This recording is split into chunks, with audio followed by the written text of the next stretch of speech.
Ngón này này. Nữ chụp nhiều nữ chỉ spot tịch cây mà sẽ biết tịch cây nữa. Thả ra kéo khi nào sắp đủ đây đẩy lên đến vạch thứ 3. Nữ được happy cây nào nữ. Bây giờ tiêm xong lại thả vào đấy à? Không, cho vào đây, cho vào đây nhé. Đây bên này nhá. Này. Như thế này là hơi mà của như này nó này. không có hơi thì cứ cần đẩy. Ừ. Lấy trực tiếp luôn thôi cho nó nhanh. Cho tình cho nó Tao tỉ lắm. tao tình đến đen.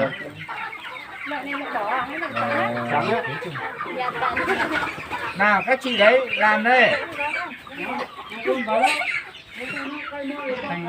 Mày chấp anh nhé xử ra nó pin không chụp bắt tình à. Cái mà nhà mình chính đang đánh nhiều. Gọi điện cho các bạn. Các bạn bảo là Xuân này.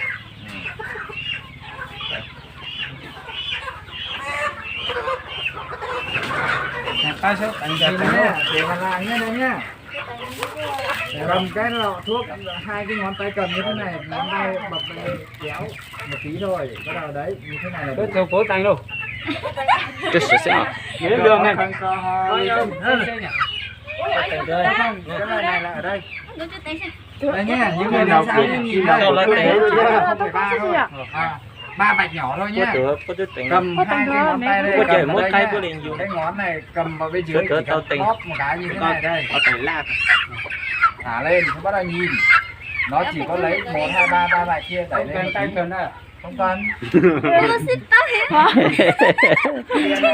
Tập một đã chụp tao mà chụp bao liều.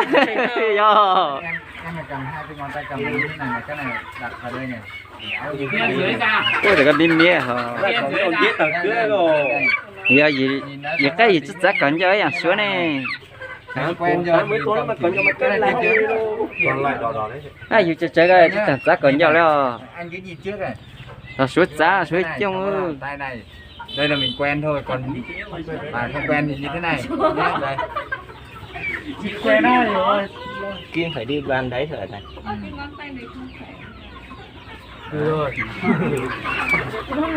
Tao đánh cái là mua mót đánh không được. Các tôi cảm giác xích thẳng xuống đấy mà che.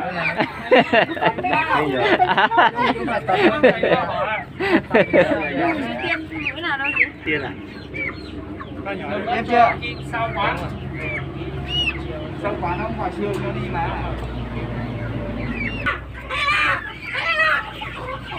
Để người khác đi. Mỗi người tiền 2 phát rồi. Mọi người còn nửa tiền. Nào, những người ai chưa được. Ai chưa tiền thì tiền đi. Với người tiền 2 phát cho biết đi. Có tài này xảo à. Là có thể phát tài, có thể trả ra cho nó. Nào, chị này được tiêm chưa? Chưa. Tiêm một lần rồi, tiêm 2 lần. Đánh tao thực tế này. Những người cầm gà phải nhớ nhá. Đây, tiêm 2 loại trắng, 2 loại đỏ thì chết đấy. Gần gà thì cạnh gần.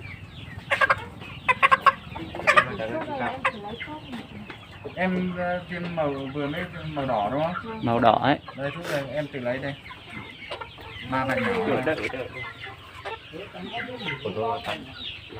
Tao tay nó xỏ cái mà đầu tí. Như thế này. Đây này. Còn như thế này xong lấy cái ngón này mót vào đây. Xong Như cái này. kéo như thế này thôi.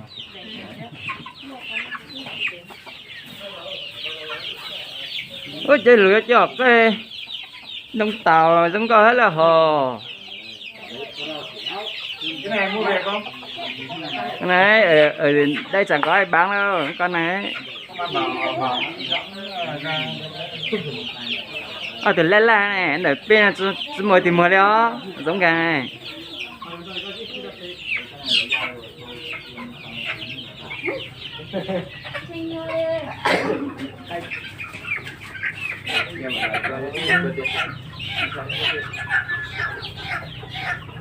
Đây này con này tiêm chưa? Chưa. Đấy.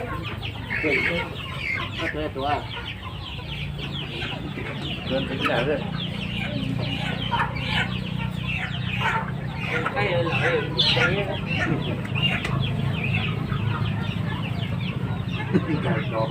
Không mọi người ơi, để cái nhấn này. cái này giữ như thế này nhé. Đây này, giữ cho nó thò ra cho tay này kéo. Đây này. Nó dễ hơn, mọi người chưa quen tay. Đây xong bắt đầu lúc điều chỉnh ấy nha, bắt đầu nhìn như thế này. Ví dụ như nó thừa ra như thế này nhá. Thì nó đẩy lại trong cái lọ thuốc. Đấy, như thế này hầm chút ra như thế này là được nhé.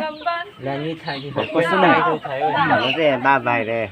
Tay nhá, chơi giọt cái này. Hai cái xanh màu trắng các bạn. Lâu thế. Có mà.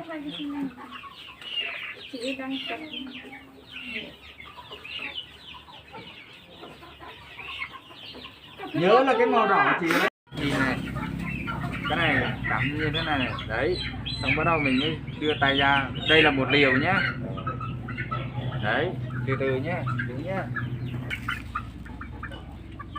đấy, cái này này, mình cầm tay quen đây nhá, đây,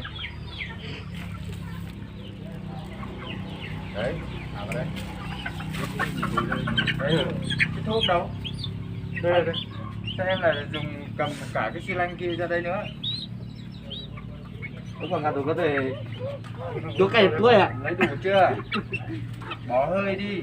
Bỏ rồi. Hơi đây này. Nhìn này. Để ý kia này đứng lên. Thì nó mới hết cho đây. Đấy. Đấy kia. Tiền đâu này? Đây cái nhà sao? Đây. Cầm cái xi lanh đây này, mình có bảo cầm như thế đâu, đây này. Đây này, xong rồi mới đưa tay về đây. Cần nào giờ nó. Cái nó cái tiếng mà nó chết chết. Sao nó tựa. Lấy đủ nha, thừa là nó chết đấy nhá. Mình cầm như thế. Xong quá. Chỉ sao lại đó. Chọc xong thế này. Chọc sâu đó là cả bà xưa đi đấy. Cái này chơi tiền đúng không? Cần đi. Lọt thôi này. Đây. Nhìn nhá, mọi người phải xem nhá, không đến lúc là không biết làm đâu nhá.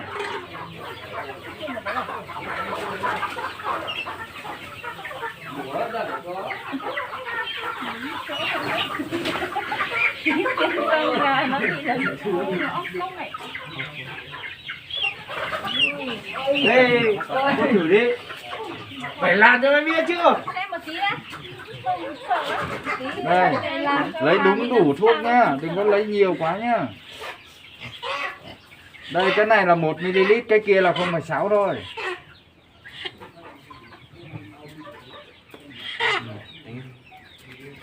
Chị lấy được thuốc à? Lấy thuốc đi. Đang lấy. Lọc thuốc rồi. Đừng có bẩy. Nào, người ta cầm vào, cầm như thế này này, không ngờ đấy này.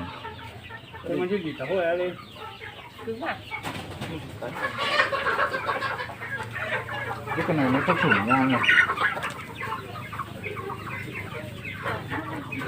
Podcast chưa giờ đấy. Và lấy đi về.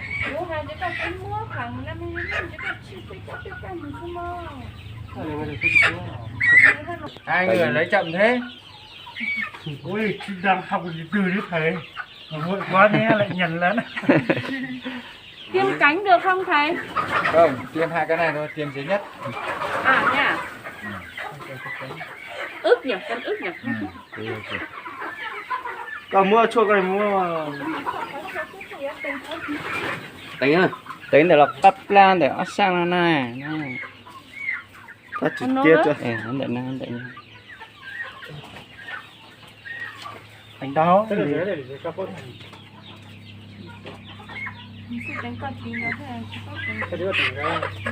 Nhớ anh thay.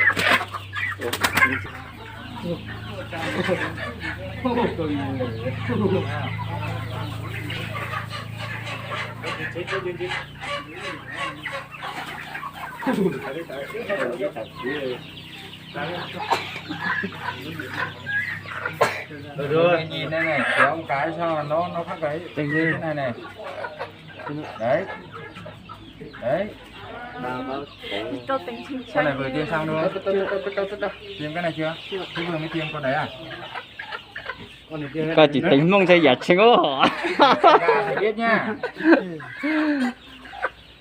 mang cái tương này ra cái không được tiêm nữa. Tí nữa. lưu ý nè.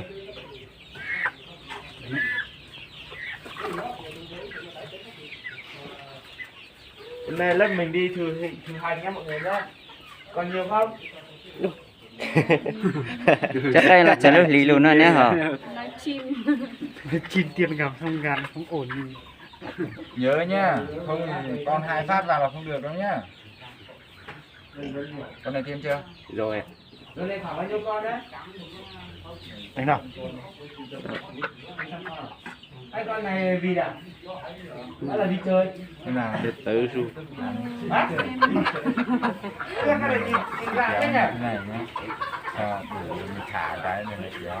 Thả nó thừa đẩy lên. Về xe chỗ tay mua đồ vịt chơi à? Người kia nữa, người kia nữa. Đó là bây giờ vịt chơi à? pick cao này ha Con này tiêm chưa? Không phải không ba bạch nhá. Ba bạch. Nhỏ ấy. Bạch nhỏ nhỉ. Em mà bác nào đi. Xong rồi mình nhảy được. Con mấy con. Tình.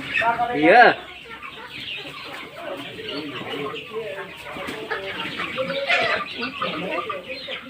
Bà phải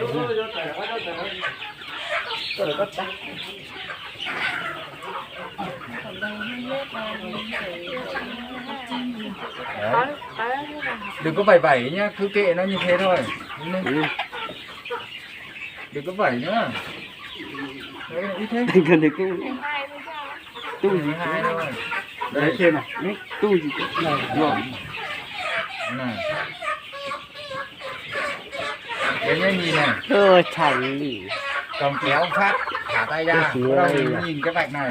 Tôi chỉ Đấy, hiểu như thế này là đủ là mình cầm ra thôi. Hơi nó cũng hết luôn. Đâu? chưa bé được hả Ta nhắn đi đến kia nó chọc vào người. Cái này à thầy? Ra mất được. Đúng rồi, mất được ý chưa? Đây dừng thẳng đứng lên như thế Thành này. chúa này. sáng đi Bắt đầu à. mình đây. công này ít công sai Còn thiếu mình kéo xuống. Đấy, như thế này đủ là mình rút ra luôn. Như thế này tiêm được. Con này à? Đấy, Tiêm chưa? con này vừa mới tiêm cái đấy xong đúng không? Chưa. Con mới à? Con này thì tiêm con này. Đây con nữa. Đi chết tên đó. thì có chứ công Cứ mạnh tay lên. có công nó xuống này có tính tất công xuống đi Bác vài là đi chứ đấy. Tí cho tiêm bên Nhưng mà Cho em thử bao nhiêu này. chị cầm. đấy, em đừng có cắm vào như thế này này, hai ngón tay cầm này, cái ngón này móc này. Đấy. Đấy. Nhiều quá. Con này à? Vâng. Vừa ấy chứ. Con đấy là 1 ml cái rồi kia. Cái này là 1 ml à? Cái Cái là vừa rồi. Đều ý rồi. Tôi có tầng nhá nào. Mang cái bọt đấy. Nhớ nhá. Lên này. Đứng lên tiêm thẳng thẳng lên. Tiêm. Lên đây. bảo nó sẵn sàng Làm một vài lần cho nó Đây, con nào đây? Đây. Con này thầy tiêm bên này rồi thì chắc tiêm bên này ra. Chạy tiêm bên này nữa. Tành san nó xóa. Này bỏ nội nhá. Thầy đã tành san Nhớ rồi nhá, xóa. các bạn cứ cầm Vun lên, thầy đã tành san rồi. hai phát vào là chết đấy nhá. Tâm bị thằng tình họ lên nhá, nhìn nó chọt lên nha. Nè. Ủa, dùng giống ấy chẳng dệt lên mà. tuổi mà họ phố cổ cọp tay Tiền nhỏ quá.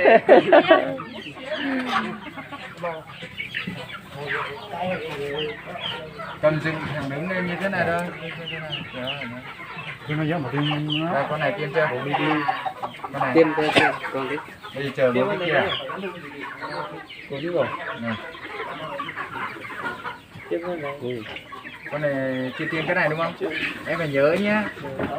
Không nhớ được đâu. Chưa tính nhiều cái. Anh này là nhìn xem màu thuốc nó màu khác vào đấy nhá. Tính á. Con nào chưa tiên lọ này? Chúng nó tao.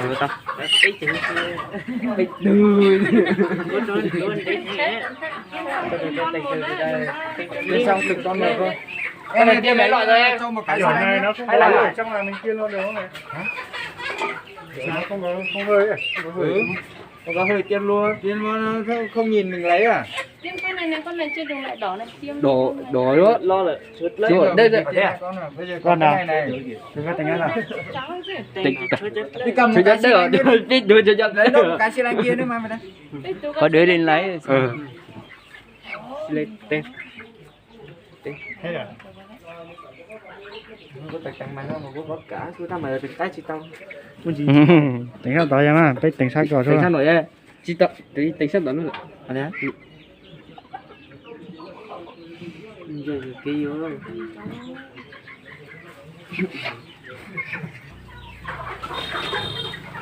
Có tính là có chỉ tính nó. Cái này kim mới nữa không? Kim.